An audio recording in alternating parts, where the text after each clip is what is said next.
Well, hello, ladies, gentlemen, and everyone listening in to tonight's broadcast of VORW Radio International, the voice of the report of the week. Getting out to you this Thursday, the 20th of November, 2025. This program is transmitted to you on the international shortwave frequency of 9705 kHz, with 300 kilowatts of power from Taiwan for listeners in East Asia. Thank you so much for tuning in, dear listener.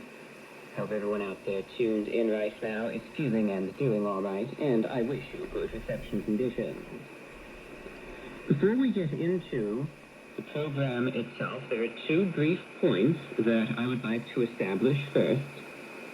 On a technical note, I received some good news, finally, from radio station KNLS, which is over in Alaska, in the United States. This has been a little bit of a saga of sorts. I mentioned this in the first broadcast, that there were some interference issues with them.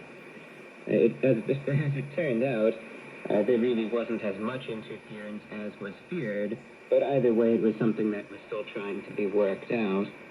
So this week, finally, I received formal confirmation from both KNLS as well as the FCC that they have made a frequency change. So the Russian service of KNLS is no longer on 9705 kHz. They have moved frequencies to 9860 kHz. So what that means is that this frequency, 9705 kHz, should now be 100% clear when my broadcast is on the air. Now, like I said, for listeners across much of Asia, that was never a problem to begin with. But for any listeners out there in the Russian Far East, or in listeners in some of the more fringe areas, like I know there were some listeners down in Perth, Australia, that were reporting hearing some of the Russian broadcasts instead, that should free things up in that regard, and the reception should be much, much better for everyone. So this was something that we've been working on since October. It took a little while to really get all straightened out because of the bureaucratic process, which was compounded by the government shutdown here, but everything finally got worked out, and 9705 kHz should be clear. Secondly, on a more personal note, I wanted to take a moment, dear listeners, to sincerely extend my gratitude to each and every one of you who have either taken the time out of your day or night to correspond with this broadcast, or merely to take the time out of your day to sit by your radio set and listen in. I've been doing this radio program of mine for about 11 years now, and while this transmission has only been on the air for 4 weeks, I don't say this with exaggeration. Without a shadow of a doubt, this is the greatest transmission I have ever done.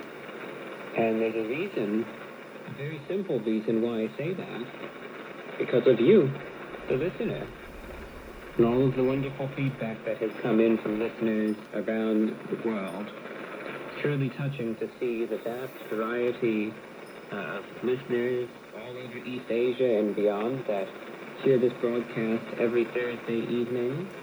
To see, even in just a few weeks' time, the listener community that has been built through this new airing, and the depth of feedback that has come in as well. And this has exceeded every expectation I ever had for this airing. And I hope you all know, if you're out there listening in right now, how much your listenership means to me. As I often say in the broadcasts I do to North America, and I will reiterate here, I don't do this radio show to sit here and listen to myself talk. I do it for you, the listener. And to you, the listener, I say most sincerely thank you. Thank you for tuning in. Thank you for writing in. You give me the motivation and the inspiration to get here to the microphone each and every week. If you enjoy this show, please give yourself credit, because it is you that makes it what it is today. With that said, for the remainder of the hour, the news in brief, and following the news, listener requested music. Dear listeners, please stay tuned. The news is next. An update on the situation in Iran. We've been covering this in every broadcast. And finally, some good news. Iran on Wednesday released a Marshall Islands flagged tanker with all its 21 crew members, days after Tehran seized the ship without explanation. The vessel's manager said. Tehran had no immediate comment on the release of the Talara, which marked the first ship seizure by Iran in months. The Middle East remains tense after Iran's 12-day war with Israel in June, as concerns remain over the Islamic Republic's nuclear program. Cyprus-based Columbia shipyard said the crew were safe and in good spirits. We have informed their families, and the vessel is now free to resume normal operations. Ship tracking data analyzed by the Associated Press now showed the Talara traveling away from Iran. Although data also suggested Iranian authorities offloaded its cargo of high-sulfur gas oil, and the ship was traveling in ballast. So it appears that Iran offloaded the cargo on Tuesday before letting the vessel leave. Iran's military seized the vessel last Friday as it traveled through the narrow Strait of Hormuz, the narrow mouth and choke point of the Persian Gulf, through which 20% of all oil traded passes through. The ship had been traveling from the United Arab Emirates onward to Singapore. So this was the first time in several years that Iran had seized any sort of vessel traveling through the Strait of Hormuz. And while this has been done in the past, what my principal concern was, of course, was for the safety of the crew of this ship. Because, mind you, there are all sorts of political and economic disputes and military disputes between Iran and many neighboring countries. But the crew members of this oil tanker, these are just normal, everyday people just trying to do their job. And as I was following this news story, the last thing I ever wanted to see was any of these sailors getting hurt or harmed in any way. Iran helped themselves to a little bit of free oil, but what matters most of all to me is that the crew is safe and sound. I'm sure they're a bit shaken up, understandably so, but the fact that they're all alive and unharmed is the most important thing. Well, staying in the Middle East with news that regrettably is not as good, the Israeli military carried out barrages of airstrikes in southern Lebanon on Wednesday on what it says were Hezbollah sites, including weapons storage facilities. This came after a drone strike earlier in the day killed one person and wounding several others. Meanwhile, after Israel reported its soldiers were fired on in southern Gaza, health officials in the territory said Israeli airstrikes killed at least 25 Palestinians in one of the deadliest days in Gaza since the October 10th ceasefire agreement took effect. Separately, Israeli Prime Minister Benjamin Netanyahu traveled to a buffer zone in Syrian territory that Israel seized last year. But focusing most on Lebanon, Israel's military warned Wednesday it would strike targets in several villages in southern Lebanon, describing these villages as Hezbollah infrastructure. Israel's military said Hezbollah was working to reestablish itself and rebuild its capacity in southern Lebanon. It said weapons facilities were being re-established and thus being targeted. And earlier on Wednesday, an Israeli airstrike on a car in southern Lebanese village of Tiri killed one person and wounded 11, including students aboard a nearby school bus.